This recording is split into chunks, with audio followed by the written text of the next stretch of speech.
College football playoff semifinals were both great games. I agree, Jordan. He said, even in the loss, did your opinion change on Ryan Day after Saturday from Toledo, Ohio? Yes, my opinion did change, which kind of makes me a hypocrite because I told you 4 quarters would not be changing that guy one way or the other. I'm only saying I changed my mind slightly on him, but it may not be the way you think. So first, Jordan, you or anyone else out there, I want to ask you, how do you feel about him? Rhetorically, you can talk to your phone if you're listening on podcasts. You can just talk to your computer screen if you're watching live. How do you feel about him? And for you, is it any different than you felt about Ryan Day going into the Georgia game? Now, I'll tell you how my mind changed. It's going to sound kind of counterintuitive to you. But if you watch the sport enough, it should make sense. I think a little bit more highly of Ryan Day. I already thought highly of him. I am not at all in this group of folks who thought it was do or die, hot seat. That's foolishness. So I'm not part of that. I'm not calling you a fool. I'm saying if you think that, I think it's a foolish thought. I want to be more respectful in 2023. I wish so badly that I could bottle up what I got from Ryan Day and C.J. Stroud, and I could have had that all year. It's not a promise they would have beaten Michigan. It's not a promise of anything. I'm just saying, as a person and as a competitor and as an athlete or a coach in life, you've got strengths and weaknesses, right? We've all got strengths and weaknesses. Every one of us. Ryan Day included, C.J. Stroud included. What at times I think has aggravated me as just a neutral observer and Buckeye fans hardcore to the max as actually being emotionally invested, what's aggravated some folks about watching Ryan Day and C.J. Stroud really this year is their strengths have not been fully on display. They haven't let their horses run, in other words. They haven't turned their strengths loose. And they did in this game. They lost the game, okay? They turned it loose. I looked at Ryan Day. I looked at the level of intensity that guy had. I looked at how dialed in he had his team. I looked at how prepared he had his team. I looked at how prepared they were. I looked at the attention to detail.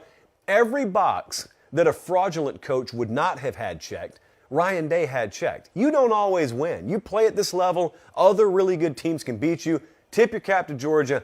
It's not because you dropped the ball at all. I got more out of Ryan Day than even I could have expected. I got more out of C.J. Stroud than I ever expected to get in that game. He let his horses run. He finally took his strengths as a player, as an athlete, and said, I'm using every ounce of it tonight.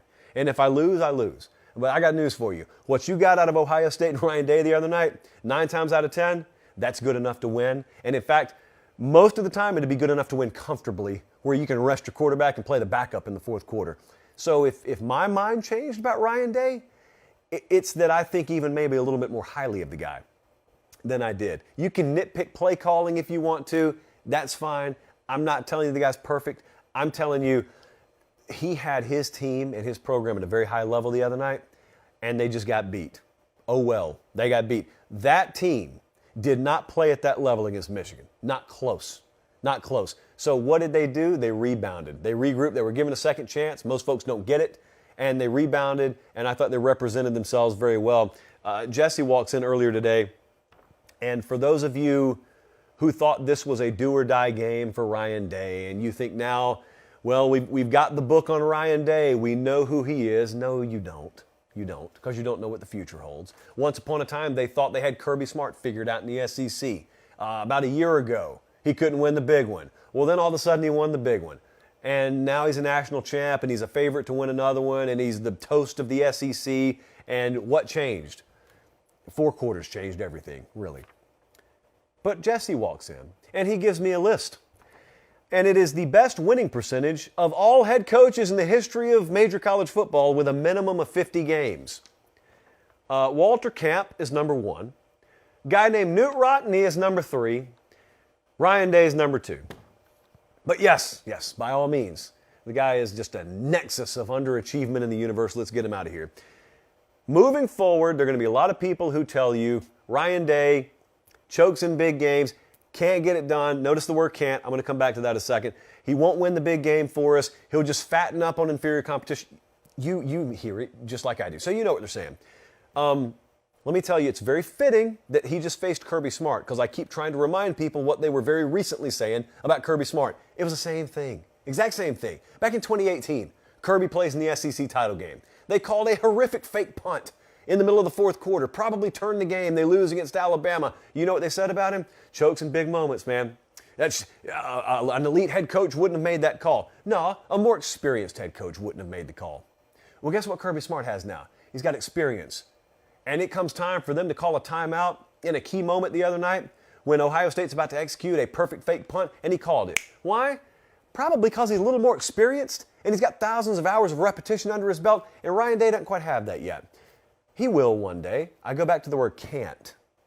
He can't. No, there's a big difference in someone can't do something versus someone hasn't done something. Ryan Day hasn't won that big one. Ryan Day hasn't gotten you a national championship. He's fully capable of it.